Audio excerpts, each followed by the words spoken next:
ایک شخص حضرت امام جعفر صادق رحم اللہ سلام اللہ کی خدمت میں حاضر ہوا، دور سے دیکھا اور دور سے دیکھ کے اس کے بارے میں فرمایا، اے شخص اگر میرے پاس نہ آ تو اچھا ہے، آیا ہے تو آ جا۔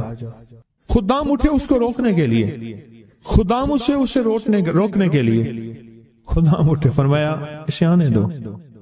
جب وہ بیٹھا تو کہا کہ تیری پیشانی پہ شقاوت لکھی ہوئی ہے، بدبختی لکھی ہوئی ہے۔ دو افراد ہیں، یا سعید ہیں یا شقی ہیں۔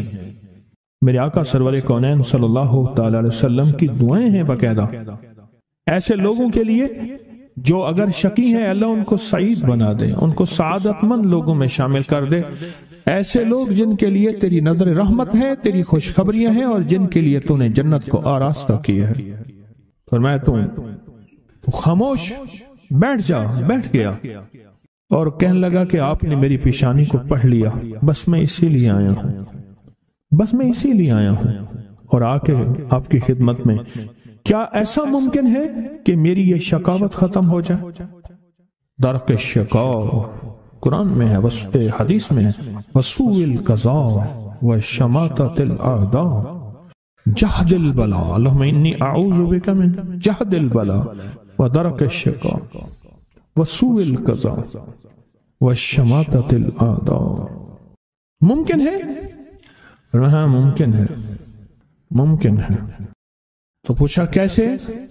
کہا اپنی دعا کے وقت کو بڑھا اور دعا کی زاری کو بڑھا اور دعا کی توجہ کو بڑھا اور دعا کا غم اپنے اوپر طاری کر، مسلط کر۔ دعا کا غم، مسائل، قرضوں، بیماریوں اور تکلیفوں کا غم تو سنا، دعا کا غم کیا ہوتا ہے؟ دعا کا غم یہ ہے کہ آج کے دن میں نے اللہ جل شانہ سے کتنی دیر باتیں کی اور اللہ سے کتنی دیر میں اللہ کو منانے میں لگے اور کتنی دیر اللہ کے خزانوں سے لینے میں لگے۔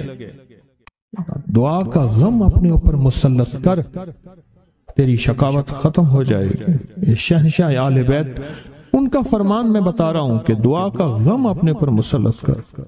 یقین جانیے کوئی خبر نہیں، کل کی بات ہے، ملاقاتیں روز ہوتی ہیں ملاقاتیوں سے۔ ایک صاحب آئے نا، ایسے بیٹھتے ہوئے بیٹھے نہیں، یہ گر پڑے، ایسے نا بندہ بیٹھتا ہے، ایک ایسے گر پڑا اور گرتے ہی کہا کوئی ایسا آپ کے پاس دعا ہے، نسخہ ہے جس سے میرا بخت جاگ اٹھے؟ الفاظ ہیں، یقین جانیے میں چپ کر کے بیٹھ گیا۔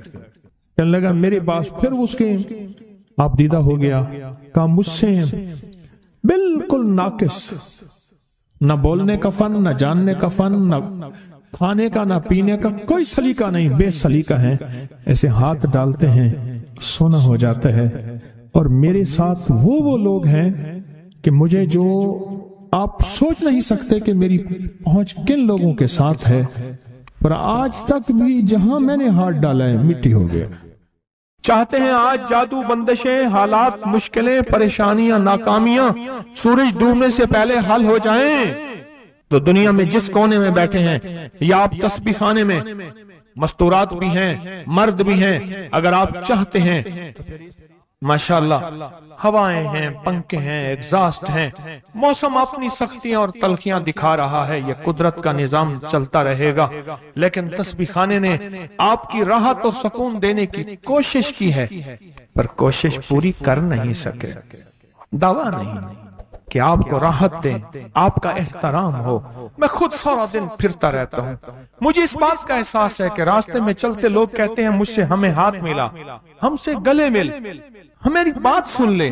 میں ان سے معذوری اور مجبوری کا درخواست کرتا ہوں، یہ ساری آپ کی خدمتوں کے لیے تو بھاگ دوڑ کر رہا ہوں، ورنہ پیر تو بیٹھے ہوتے ہیں، لوگ ان کے پاؤں دبا رہے ہوتے ہیں، ایئر کنڈیشن لگے ہوئے ہوتے ہیں، اور یہ تمہارا پیر نہیں فقیر ہے، یہ فقیر سارا دن فقیر بن کے متکونج مانگو کرلاما، ہر جگہ آپ کی راحت کا انتظام، کہیں آرام میں، کہیں کھانے میں، کہیں پینے میں، کہیں بیت الخلاء کی صفائی میں، کہیں لنگر میں۔ آپ شاہی مہمان ہیں تو آپ کا غلام ہوں، میں تو آپ کا خادم۔ امام زین العابدین کو ایک شخص نے دیکھا، دعا فرما رہے ہیں، دعا فرما رہے ہیں۔ اور دعا میں یہ کلمات بار بار پڑھ رہے ہیں، بار بار دہراتے ہیں، پلٹ پلٹ کے پڑھتے ہیں، لپک لپک کے پڑھتے ہیں، جھک جھک کے پڑھتے ہیں، ڈوب ڈوب کے پڑھتے ہیں، ٹوٹ ٹوٹ کے پڑھتے ہیں، اور غم کی کیفیتوں سے پڑھتے ہیں، دل کی گہرائیوں سے پڑھتے ہیں، ہاتھ اٹھا کے پڑھتے ہیں، پھر ہاتھ اوپر اٹھا کے پڑھتے ہیں، پھر دعاؤں میں جھک کے پڑھتے ہیں، پھر اٹھ کے پڑھتے ہیں، کیفیتوں کے ساتھ یہ الفاظ بار بار پڑھ رہے ہیں۔ وہ پیچھے بیٹھا رہا بیٹھا رہا بیٹھا رہا، بڑی دیر کے بعد وہ شخص اٹھا اور شہنشاہوں سے عرض کیا۔ جب دعا ختم ہوئی تو امام زین العابدین کی بارگاہ میں عرض کیا کہ آقا یہ فرمائیں، دعا تو ساری تھی، ان دعا کے ان بولوں کو اب بار بار کیوں فرما رہے تھے؟ تو عجیب بات فرمائی، فرمایا حدیث میں نے پڑھا ہے، میرے نانا حضرت محمد صلی اللہ تعالی وسلم کا فرمان ہے، جو شخص یہ کلمات پڑھتا ہے اس کا ثواب اللہ کے ہاں اور کوئی نہیں جانتا۔